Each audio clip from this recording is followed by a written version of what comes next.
Well, thank you everyone for sticking with us, and thank you everyone on Zoom. We are going to start with a question from Zoom today. Alex Calabrese? There he is.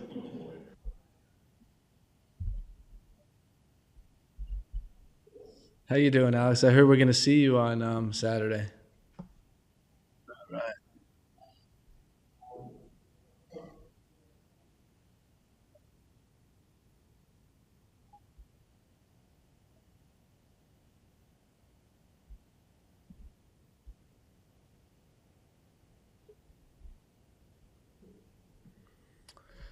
For us, it's the same as always, business as usual. We want to go have a good performance, really focus on the performance side of it. That's what's going to be most important.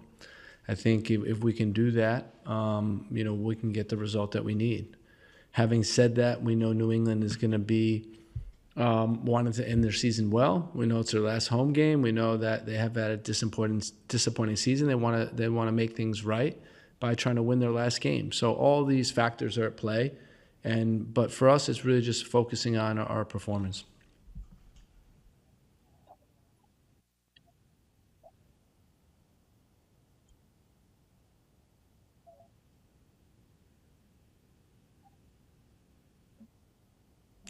We're excited for him, excited for the group.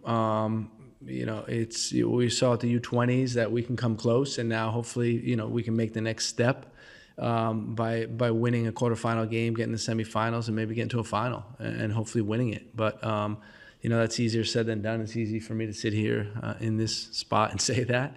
The harder thing is to do it, but we wish both Chris and the team well. Greg, looking at New England this weekend, it's the third time you guys will go against them. Thinking back to the game in September where it's 2 goals conceded late, still in the win, what are some focus points against a team that, while they have nothing to play for, those are, typically the most dangerous sides on decision days? They have quality. We know they have quality up top. They have, good midfielders. They have a really good playmaker, good players in wide positions. So, obviously the goalkeeper and, parts of the back line are really good. So it's, it'll be a difficult game. It's like every game in Major League Soccer. You can't take any game for granted. Every team you can lose to, but every team you can beat. And so for us, it's about identifying, areas of weakness that they have and trying to exploit that. Tim Hasseman, Red 97. So looking at New England as an opponent, there's that 2-week international break, and then you're back for this one game. Is there a certain element of this is treating it almost like a preseason for the postseason of making sure that guys are, locked in for that, but also like trying out some different stuff on the pitch that, may be useful going forward? I think you could look at it a number of different ways, but we're not making it that complicated. It's really just another game for us, and we're trying to play a good game. And really, it's that simple. Because, again, the more we complicate it, I think the more difficult it will be to actually perform. And for us, it's about, how do we go prepare to win a soccer game, knowing that we have a difficult opponent to play against.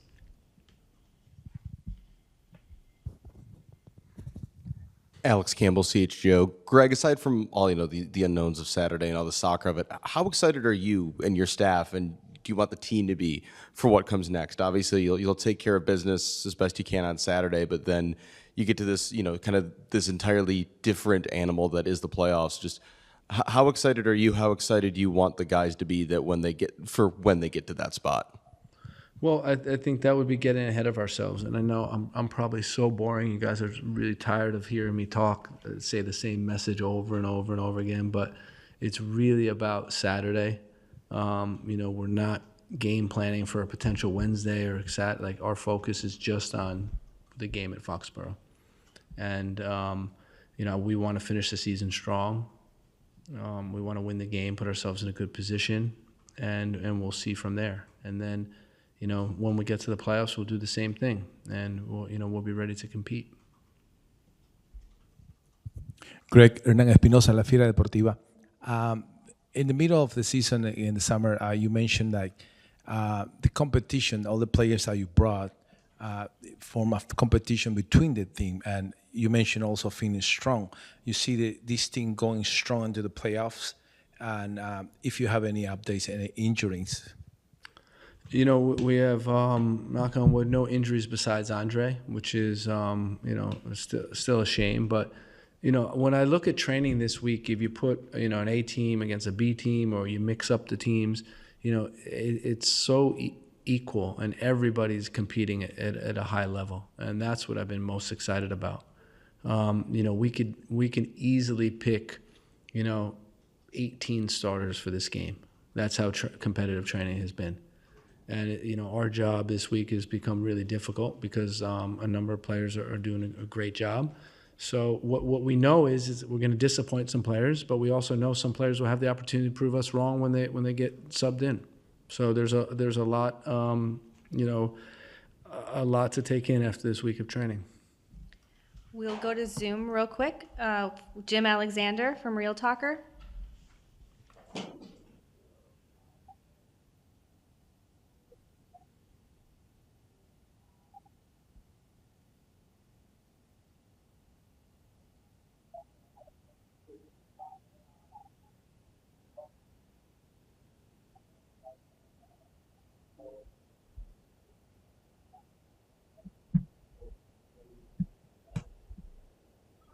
We need to keep working on everything. You know, I don't think we're completely there in any phase of the game, but we've been improving, and that's the most important thing. When you see our form at the end of the season, it's been really good. I don't think there's too many teams in the Eastern Conference that have picked up as many points as we have in the last 12 games. So, you know, that's a good thing, and we want to, you know, bring this form into the last week of the season. Thank you. Next, we'll go to Jose Gudiño from Conexión Deportiva.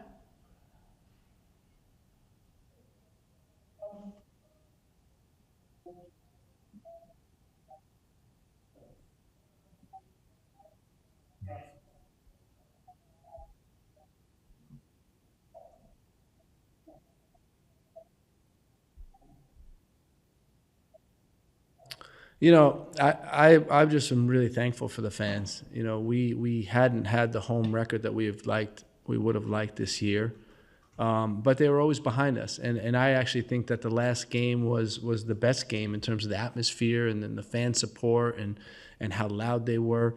And that's what type of atmosphere we envision having week in and week out. So, you know, I want to thank the fans. You know, they've been behind us all year, and you know, we're really glad we were able to deliver, you know, this bit of happiness, and hopefully we can deliver some more. Thank you. Next, we'll go to Omar Ramos from Univision Radio.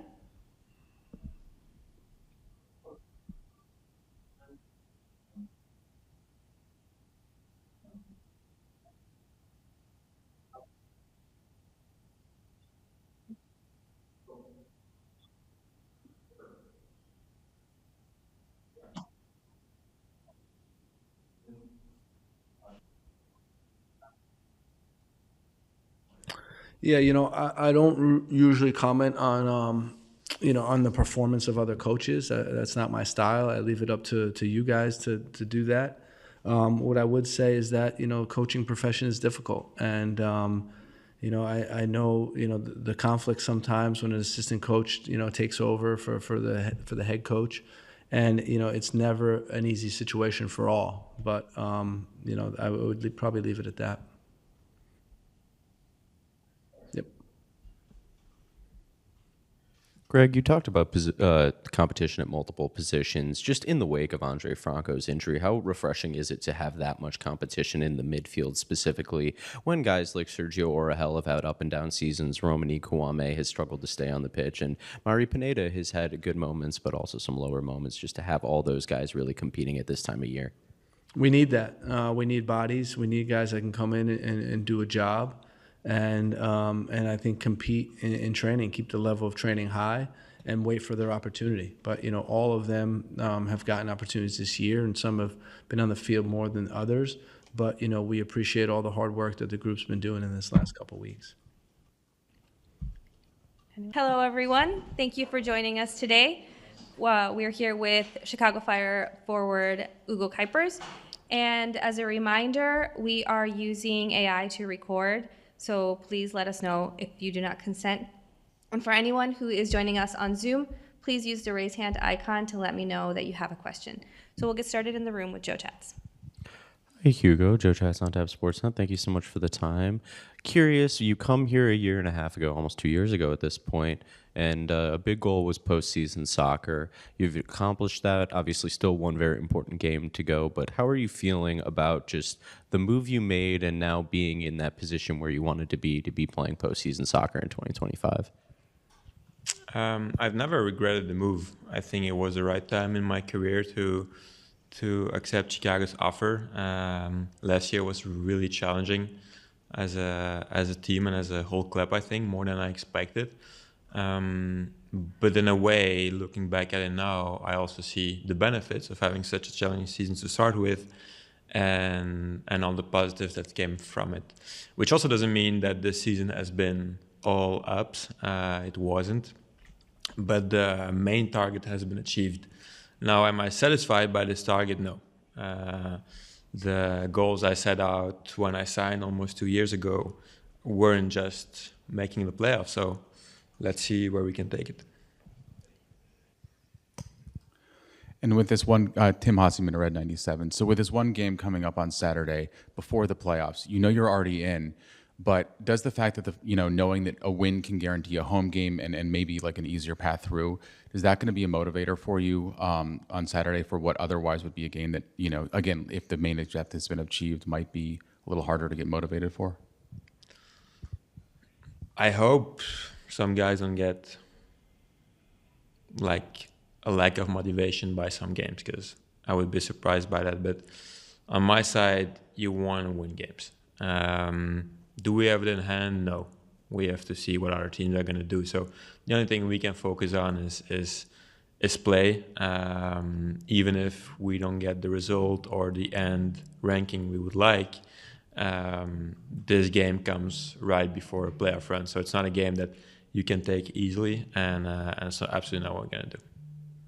Hernan, do you have a question? Oh, no? Okay, Alex.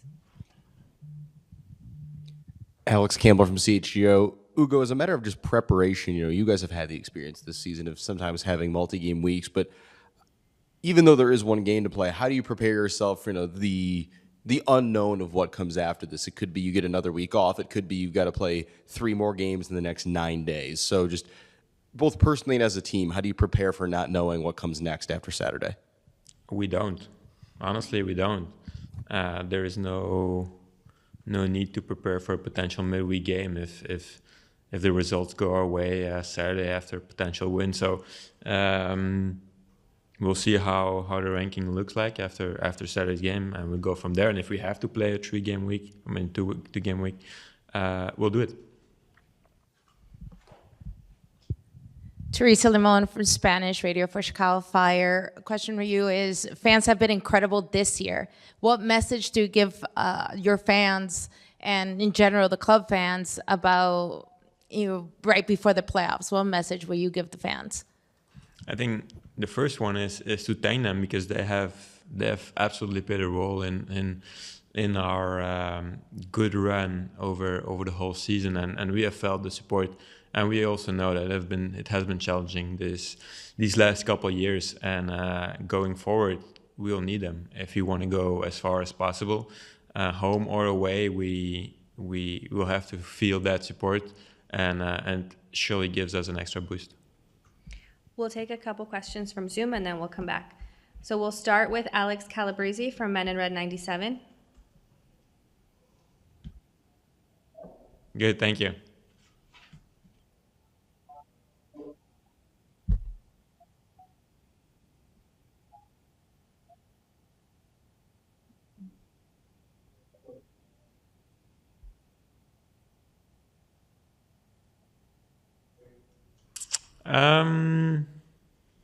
It doesn't feel that way. It's fun that you bring it up, but no, not necessarily. I think it's completely different the way the league is structured and traveling every 2 weeks. But I'm surprised by the fact that it's my most league games because of the amount of time. It's almost been 2 years, and which also says that the games are pretty spread out throughout the season. So no, I wouldn't say there's anything special about it. Thank you. Next, we'll go to Jim Alexander from Real Talker.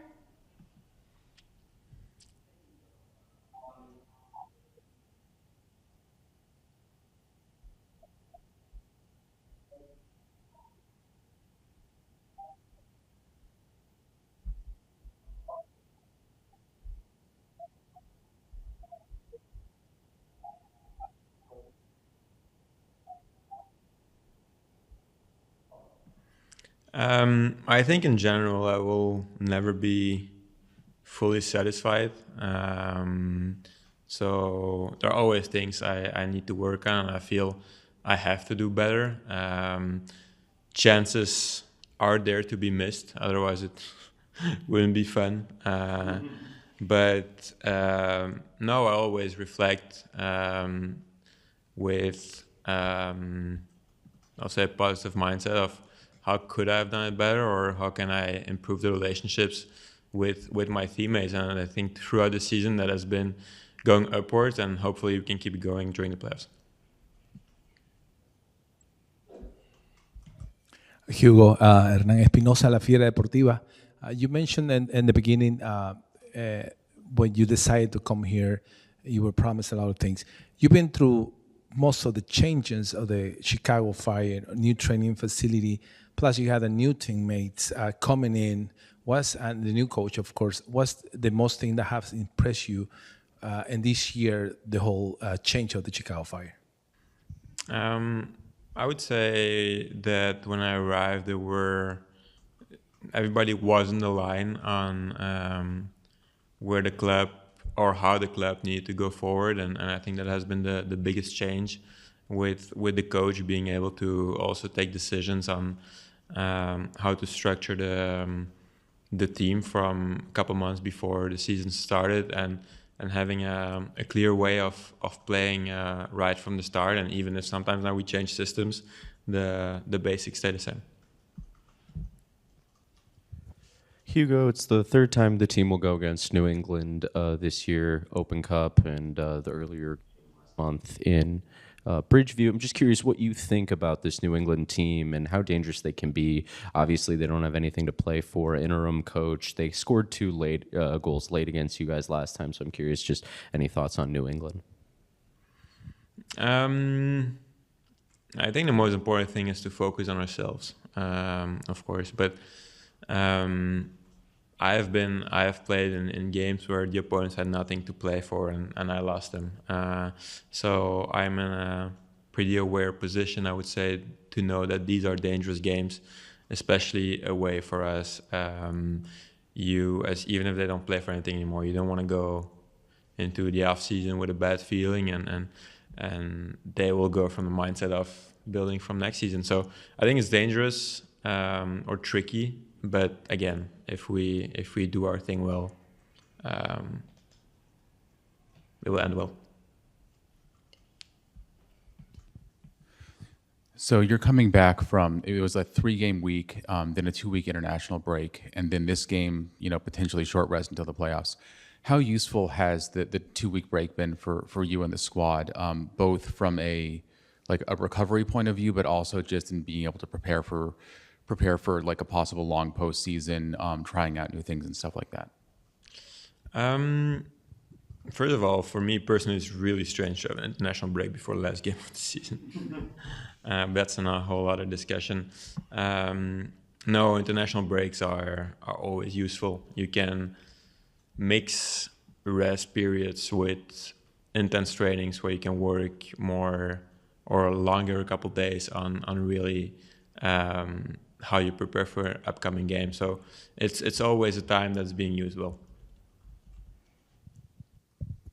And Hugo, last week I talked to Jason Shukaluk after he won MLS Next Pro Golden Boot. He referenced you as somebody who's been a really helpful mentor to him, and I'm curious what you've seen from him as a striker in the organization who you've trained with a lot, and if you see him as an MLS player possibly in the future. He definitely has a potential to become an MLS player, which actually he has in a way. But I mean, consistently being part of a squad. But Shuk and I talk a lot about. He asks me a lot of questions about goals or chances that I may have in games or even in training when he trains with us. And I think when I was his age, I didn't have someone to give me that sort of advice, and I just try to be as helpful as I can, because I know how helpful it can be.